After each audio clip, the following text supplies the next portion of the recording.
This is Don Hollenbeck in the walled city of Troy.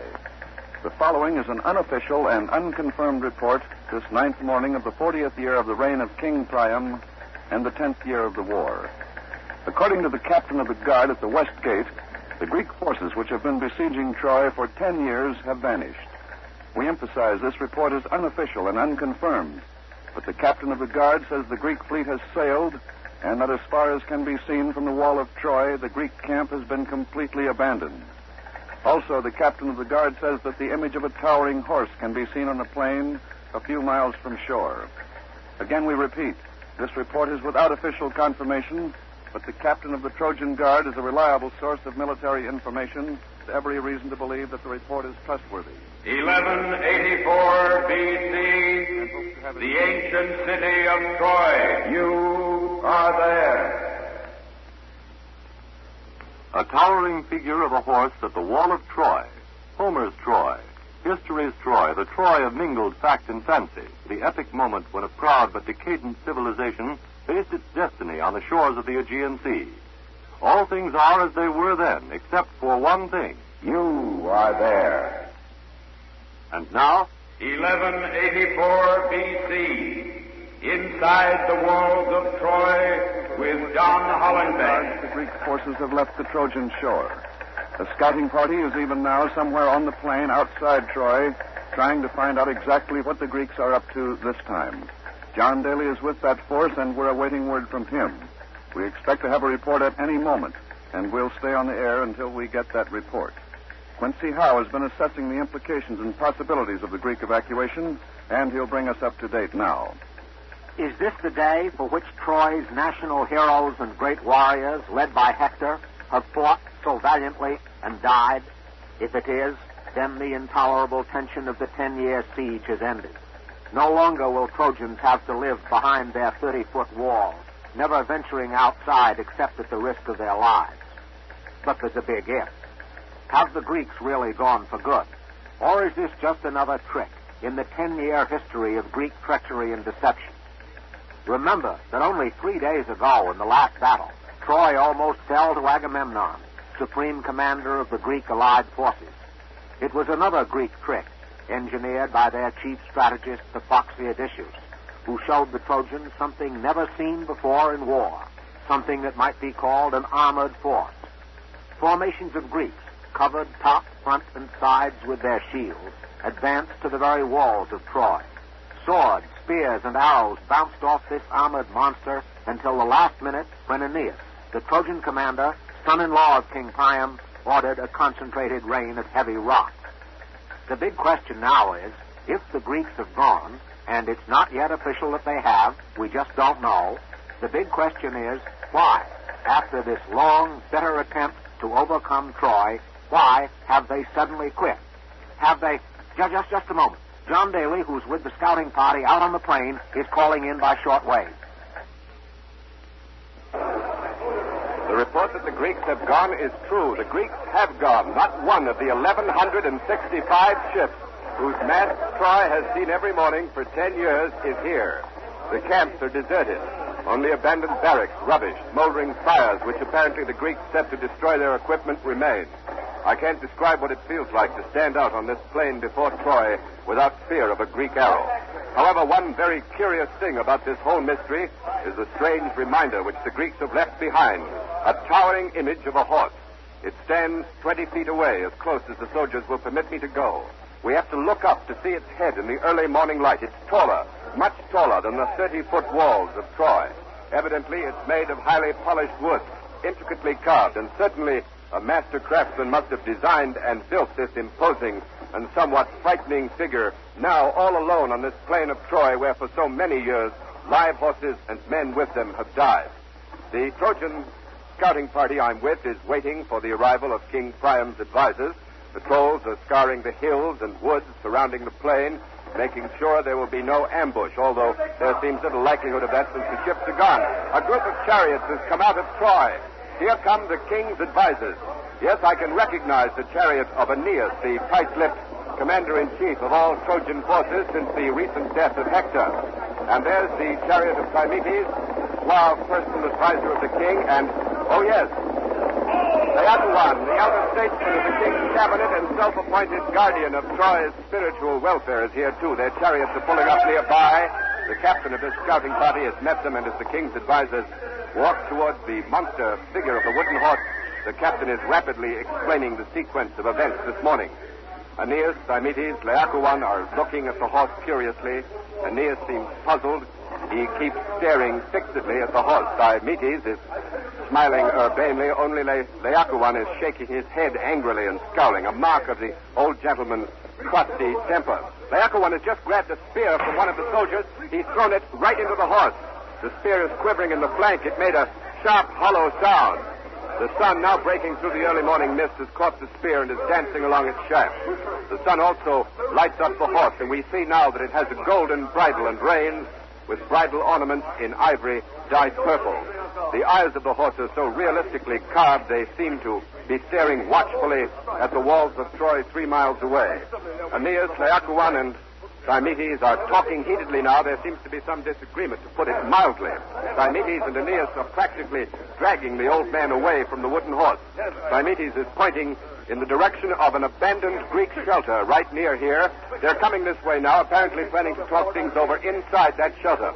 Aeneas is in the lead. Aeneas, sir, as commander-in-chief of the Trojan forces, what do you make of all this? I have nothing to say. Let me pass, please. Yes, sir. Laocoon. Sir, do you feel that the president... We are being tricked. The Greeks have not gone, please. That's what I thought they wish us to think. We have not seen the last of them. We have. Thymoetes, you must realize this is a trick. You must Now, realize... please, Laocoon, we all know your solicitude for the good of Troy, but Aeneas and I... Aeneas and you, burn the image, I say. Please, sir, please. Till it's full of spears. And I'll tell the king so, too. Laocoon, we're keeping our It's a commander-in-chief trick. waiting. It's a cunning, Thank clever you, trick. gentlemen. Thymoetes and Laocoon are entering the Greek shelter. There certainly seems to be a division of opinion as to the exact meaning of what's going on. Laocoon seems to mistrust the whole business, particularly this big wooden horse here. I believe if he had another spear, he'd throw it into the horse himself. Thymoetes, however, seems inclined to accept the evidence that the Greeks are gone. And as for Aeneas, the Trojan commander-in-chief, he, as usual, is non-committal. We'll wait here until their conference is over. A patrol has just come up. They've got a prisoner, a Greek. They're hustling up to the captain, who is standing right here. I can see the Greek now. 2 husky soldiers have his arms pinned behind his back. He's a short man, blond, as all Greeks are, unshaven. Young fellow, his tunic is torn and dirty. Over every foot of the Greek camp. He wasn't in the camp, sir. We found him in a clump of trees, moving around while we were searching. Well, you better go out there and see there aren't any more. Take the prisoner inside.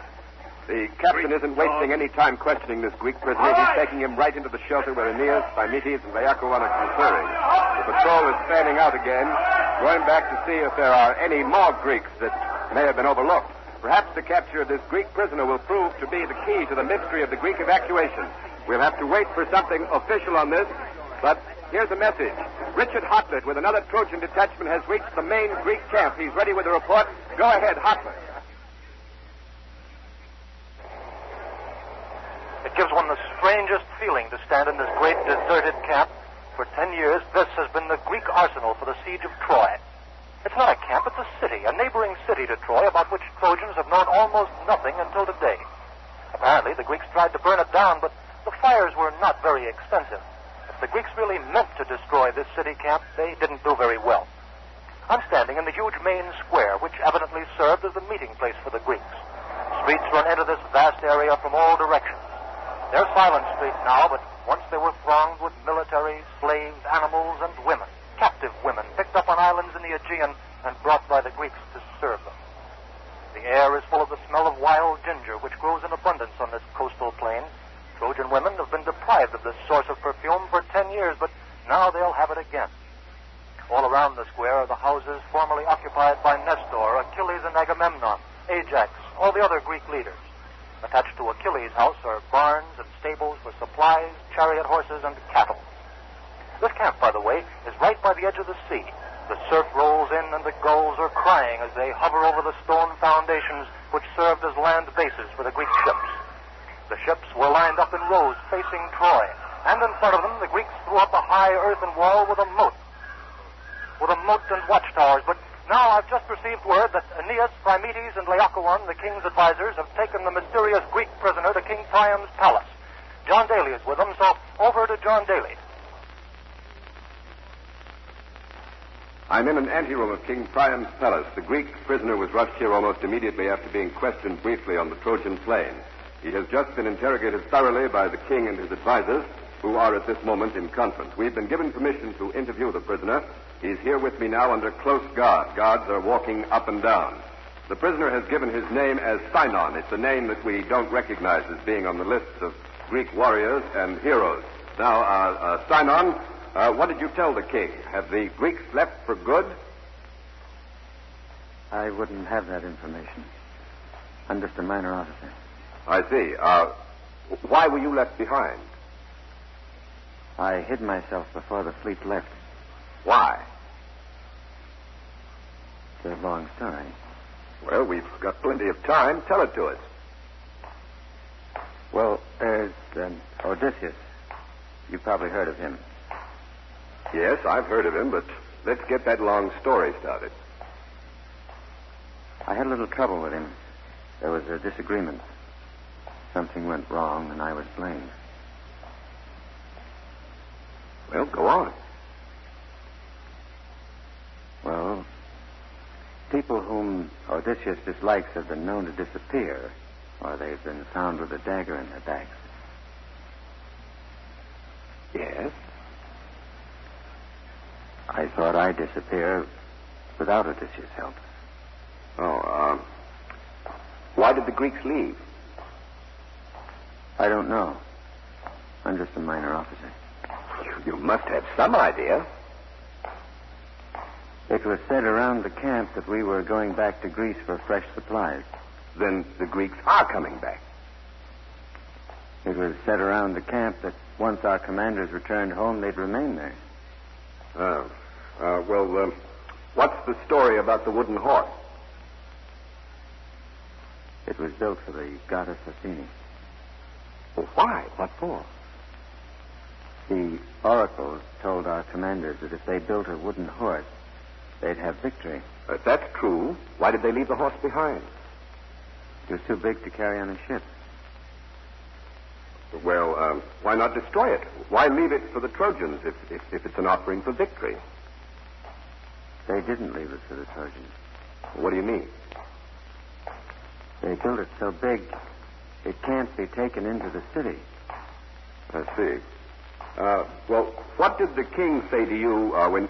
Oh, just a minute. I'm told that the conference between King Priam and his advisors has broken up. Ned Kelmer is in the king's quarters, so over to him. Diomedes, Laocoon, and Aeneas are just coming out of the king's cedar-lined suite. Aeneas, sir. What did the king say? I have nothing to say. Nothing to say. Laocoon, if you please, sir. What did the king say? Is the war over? I say, Laocoon, sir. Is the war over? What did the king say? I say the war is not over. I say the Greeks are coming back. But the king... We must not demobilize. We must not relax for an instant. If we do, we are lost. Yes, I know, sir, but what does the king say? What does he think about the Greek prisoner, about the horse? He is not sure yet. He will not make a decision yet. But this need I not be begged spoken. him to keep the city alert. That horse is a gift from the Greeks, and a Greek gift means death. Of course, sir, We must be alert, I say alert. I am going to the temple to pray for Troy. Diomedes, sir, what is your view about all this? Well, it's very simple. As you heard, Laocoon, in his praiseworthy zeal for Troy, argues that the Greeks are coming back. As for my part, I accept the evidence of my eyes and ears. I don't believe everything the Greek prisoner says, but I think we can safely assume that his commanders have had enough of their unsuccessful siege of Troy. Then the war is officially over. Not quite. As Laocoon said, the king has been unable to reach a final decision. He's still weighing an official declaration concerning the state of hostility. Well, then there are no plans for demobilization? Not immediately. And what about the wooden horse, sir? Oh, that's really not important. I can't imagine why the Greeks did it, but we must admit it's a curiosity, a clever product of the woodworker's art. The king agreed that it might provide a welcome spectacle for the people. Every Trojan loves horses. We're bringing it into the city. But how can you do that, sir? I understood the Greeks had built the wooden horse so big that it couldn't be brought into the city. Oh, I'm afraid the Greeks were too clever this time. We're simply going to widen the gate. Oh. Thank Thank you, Thymetes. Not so, not To this reporter, at least, the situation is still rather confused. We don't know yet whether it's war or peace. However, there is in Troy at this time one Greek other than the captive Sinon. For a comment on this baffling situation, that other Greek is now waiting at a microphone with Ken Roberts. So, over to Ken Roberts.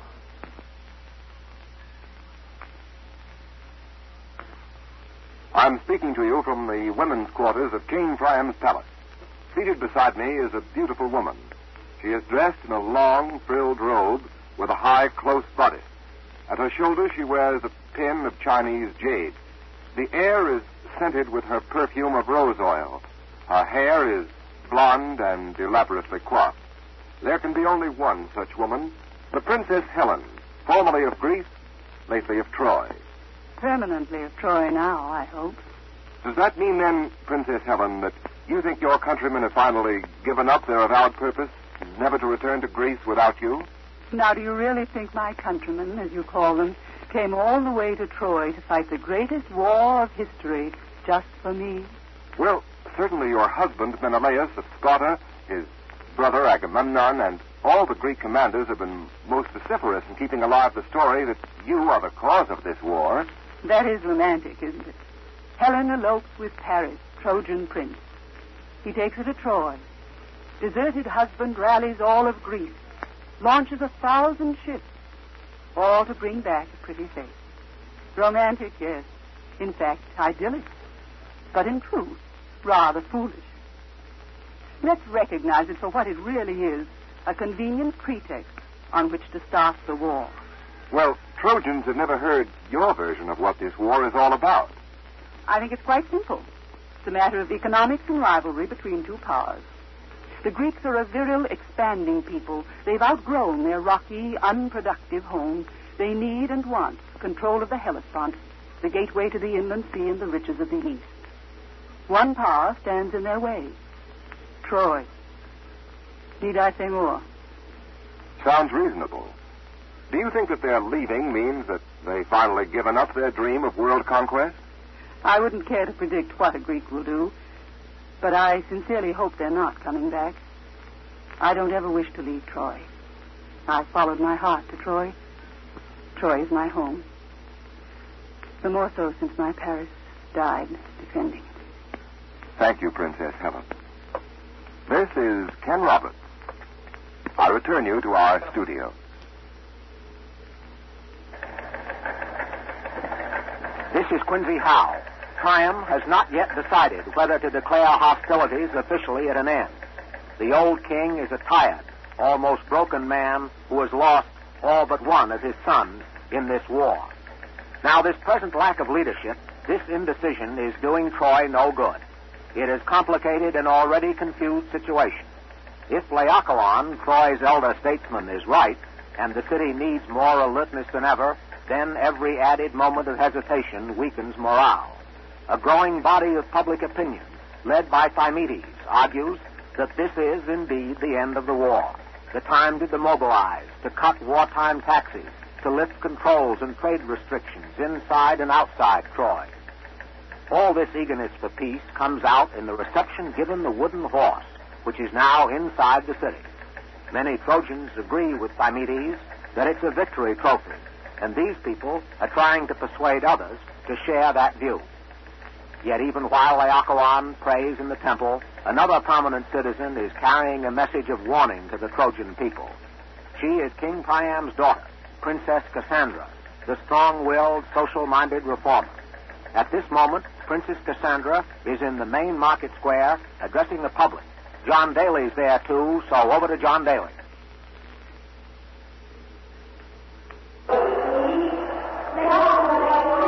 Princess Cassandra is speaking to a big crowd growing every minute. It seems as if every citizen of Troy is coming into this market square carrying torches. The people are listening quietly, intently. They seem unable to make up their minds. Let's listen. For years this man has been saying, appease the Greeks, end the war at all costs, make peace with the Greeks, give them what they want, lie down and grovel before them on their path to world conquest.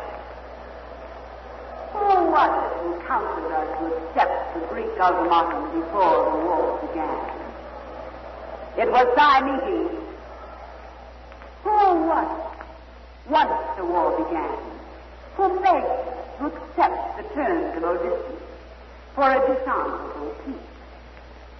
It was Diomedes, and I have reason to know that this same Diomedes has held secret meetings with the Greeks here inside Troy, while your sons and husbands on the plain out there were dying. Citizens of Troy, I tell you, the Greeks are coming back. Now is the time, if ever, for Trojans to double their guard and their vigilance. Now. This is Don Hollenbeck. We have interrupted the Princess Cassandra to announce the death of Laocoon. The elder statesman died under mysterious circumstances while praying in the temple of Poseidon. His 2 sons died with him. Authorities are investigating, and in the absence of an official explanation, wild rumors are beginning to circulate. The story is being spread that Laocoon and his sons were strangled by serpents.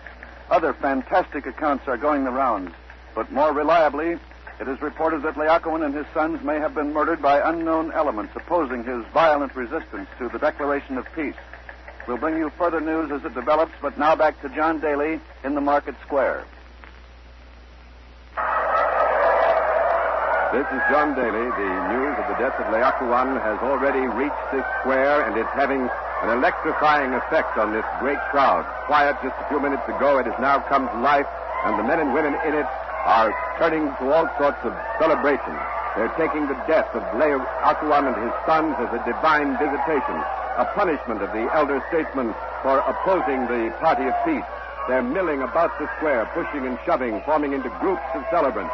Many of them have suddenly brought out goat skins of wine. Others are headed for the taverns, and they're shouting, "Peace, peace, the war is over."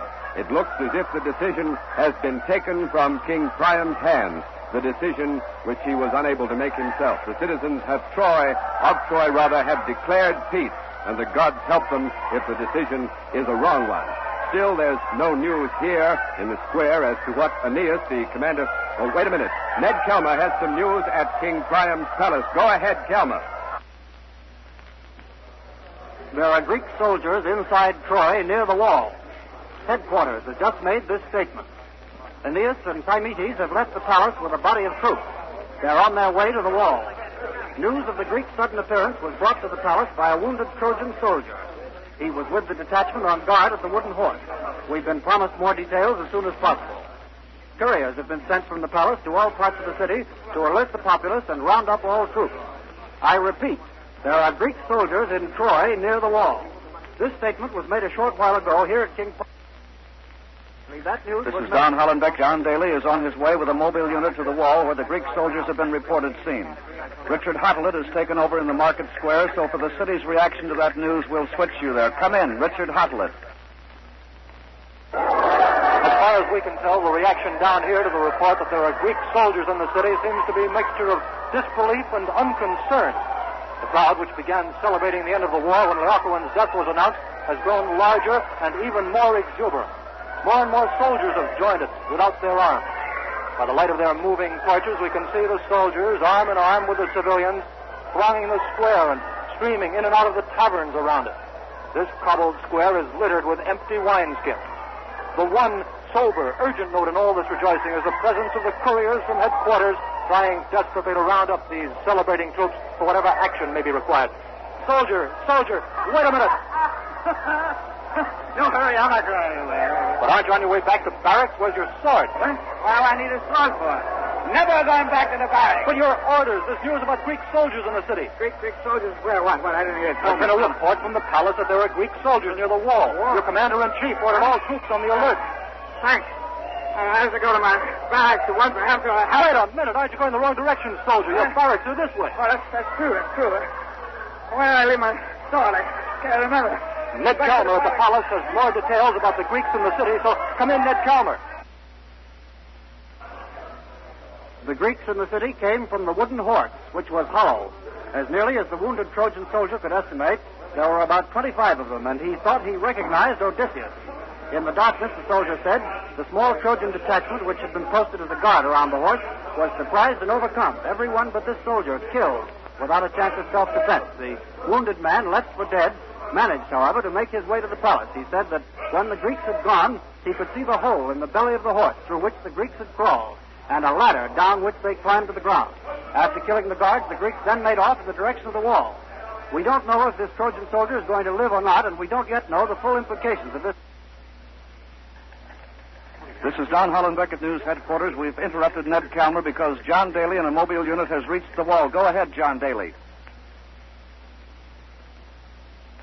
Thousands of Greek soldiers are streaming across the plain from the beaches towards the walls of Troy. The plain is almost as light as day with the fires of Greek torches and beacons. The Greek host is pouring out of the Greek fleet, which has returned to the harbor in full strength. In the distance, the ships are being unloaded. In front of them, vast columns of troops are lining up, and nearer to us, the chariots are moving across the plain, moving closer and closer to the wall of Troy. Waiting for them at the main gate of that wall 30 feet below are not armed Trojans ready to die in bitter defense of their city, but instead Greeks, the small band of Greeks which came out of the belly of the wooden horse, who quickly overpowered the surprised and totally unprepared guard at the main gate, which had been widened to allow for the entrance of this great wooden horse. This small band is waiting now to march at the head of the oncoming Greek hordes into the city. On our way to the wall from the city square, we heard repeatedly the story from civilians and soldiers alike that Aeneas has deserted, has fled the city, and that Thymoetes, the man who had cried, "Peace, peace," at any price, has taken over command to meet the Greek army, not in combat, but as an ally. There's one story that he's at this very moment with Odysseus at the main gate, and that Sinon, the mysterious prisoner, is with him also. All of which adds up to a picture which is becoming increasingly clear every passing moment as these Greek chariots come nearer and nearer the city gate of Troy, which is now open to receive them. This has been a plot, a cunning stratagem conceived probably by Odysseus and cleverly carried out by Sinon, a plot which was nourished by Troy's fatal moments of indecision and its people's weariness of war and their unwillingness to listen to Laocoon and Cassandra. Now, below me, the first of the Greek chariots have reached the gate. There are some empty ones to accommodate the men from the wooden horse. They are getting into them, passing through the gate. The Greeks are now entering Troy in full force, and so far, not a sign of any Trojan defense. One can imagine how effective that defense will be, with all of the city taken off guard, demoralized, and at the height of celebration, rejoicing. 1184 B.C. Troy takes a gift from the Greeks and dies. The Fall of Troy was broadcast originally by CBS, the Columbia Broadcasting System, and came to you at this time as another program in the series You Are There.